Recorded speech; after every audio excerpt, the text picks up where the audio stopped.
morning, everybody.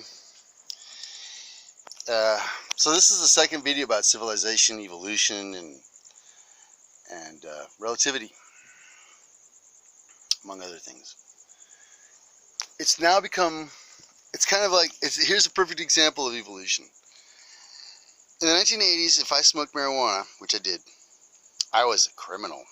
I was a marijuana addict. I had a problem. I needed help.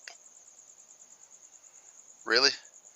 In today's world, marijuana is legal. How's that for evolution? And nobody's telling you, oh, you need help, you smoke marijuana. No, it's legal. Nobody's a marijuana criminal anymore. If you're addicted to marijuana, I guess it's kind of a weird thing to be classified as a marijuana addict today in this world. Oh, the roosters might want to chime in here. They hear me talking. It's not even daybreak yet, but every time I want to talk, they want to talk too. So bear with it. But here's this thing. Now all of a sudden it's becoming a fad to use microdosing of psilocybin and LSD and whatever, ayahuasca, as a salvation tool, as a psychological salvation tool, a spiritual salvation tool.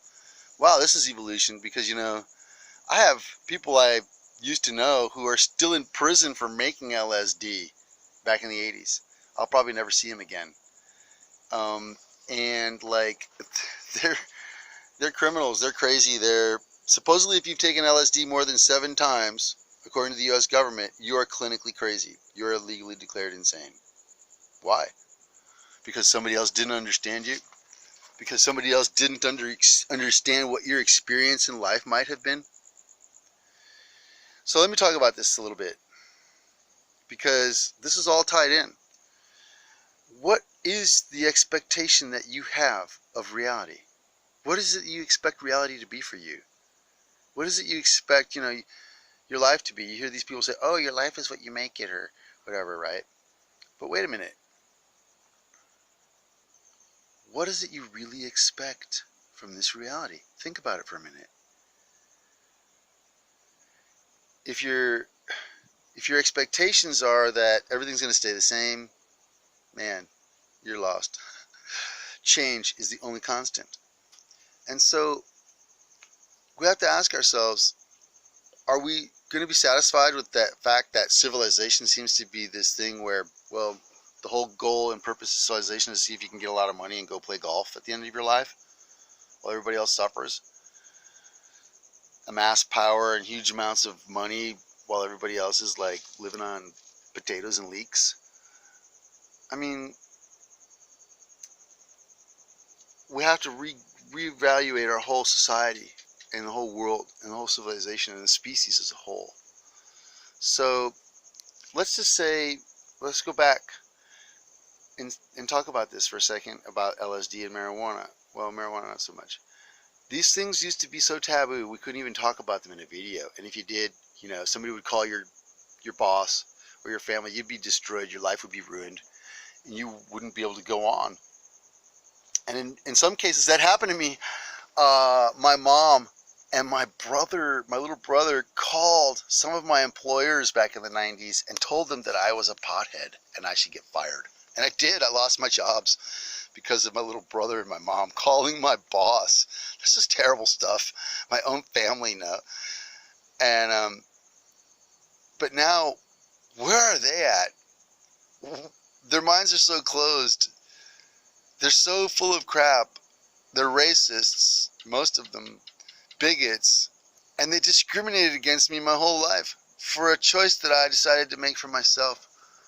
A choice that corresponds to my own personal freedom and liberty to use my body in the way and shape I see fit. So when I dropped acid, wow, I can tell you what the problem with the world is right now in like a couple sentences. Here it is. You ready? Everybody thinks they're an individual. Everybody's full of their own egotistical, selfish, motivational desires. And they think everybody else is an individual too. And because of that, nobody acts as a whole. Nobody acts as a societal whole. Nobody actually tries and strives for world peace. Everybody's trying to strive for their own personal golf cart and ticket to get on the fairway or whatever the hell. This is just ridiculous. We are not individuals. And I'm going to get into that. LSD, mushrooms, ayahuasca, peyote, these things can help you see the world for what it really is. The underlying fabric of reality behind everything we do and see. When you realize, when you come to the realization that you are not an individual, that you are part of a unified consciousness actually, and it's just that you weren't participating in it properly, then you realize that you've been missing out on something. When you, I think in yoga they call it to live in an undifferentiated state. That means you're not looking at yourself as an individual anymore. That means when you're acting, you're trying to act in the best possible good for the greatest common denominator of people. It's kind of like, I guess I would call it being the universal soul. Okay, I think that's what I experienced, and that's what I'm trying to be in most cases. I've been accused of being something else because people don't understand. And in fact, one of my brothers even accused me of being you're a chameleon. You change with every circumstance. Well, that's called adaptation. That's called survival instincts. But actually it's something more. It's called being the universal spirit. And when you're trying to be that universal spirit, what you're actually trying to do is interact with each person on the level that they're at in a correct way and positive way, so that we can move forward together into the future as a collective whole, as a unified field of consciousness, as an undifferentiated being, living in an undifferentiated state. So that's what I'm trying to do every day. I think most people in my life didn't get it. They were too busy trying to discriminate against me for being a pothead, or they were too busy trying to discriminate against me for dropping acid or eating mushrooms. And why were they busy doing that?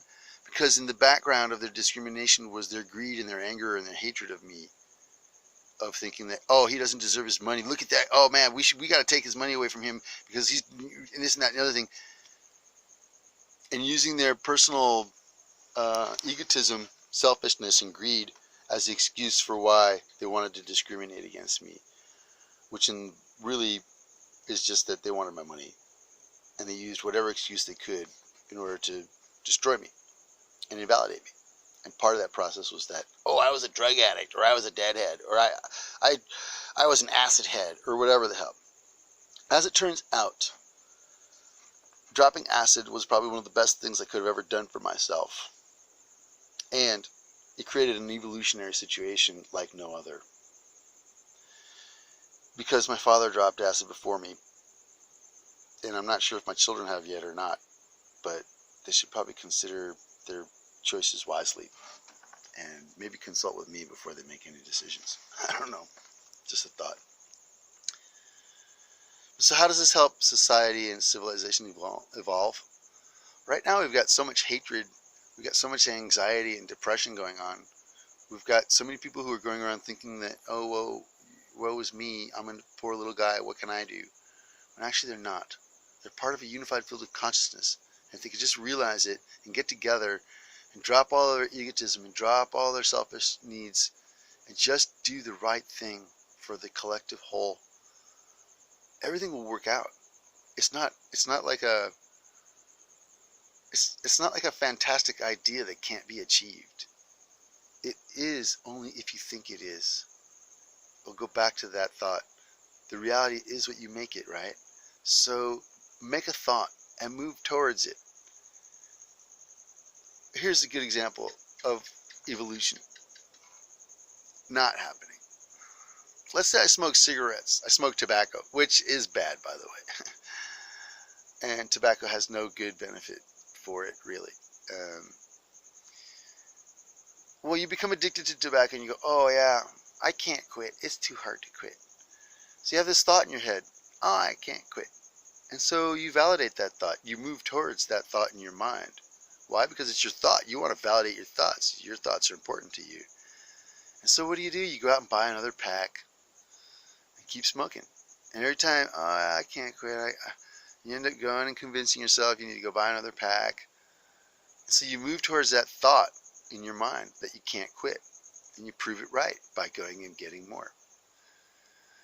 Kind of like with petroleum, you go to the gas station, oh yeah, global warming, I wish I could give up gasoline in the car and all this stuff, but I gotta go skiing on the mountain, or whatever.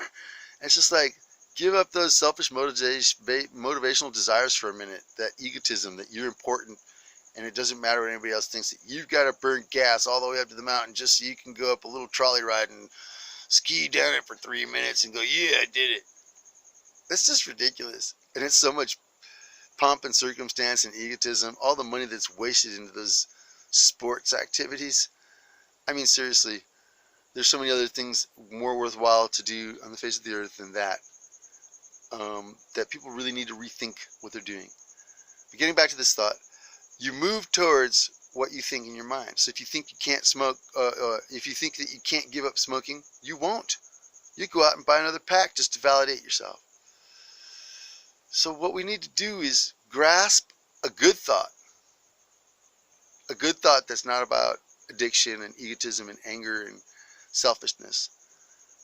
Take hold of a good thought and move towards that thought, like planting trees, or creating more awareness and consciousness in other people through peaceful means.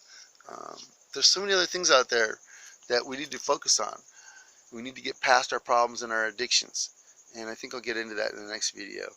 Because when you still hang on to addictions and problems and you drop acid, the only thing you're going to do is correct those problems, maybe. But you're not going to move forward as a person necessarily. You're just going to correct some problems so that you can become a whole person. And like I said, what happens when a whole person who has no problems, who's completely happy, what happens when that person drops acid or eats mushrooms or takes ayahuasca or peyote? And we're going to get to that one in the next video. This is the second video.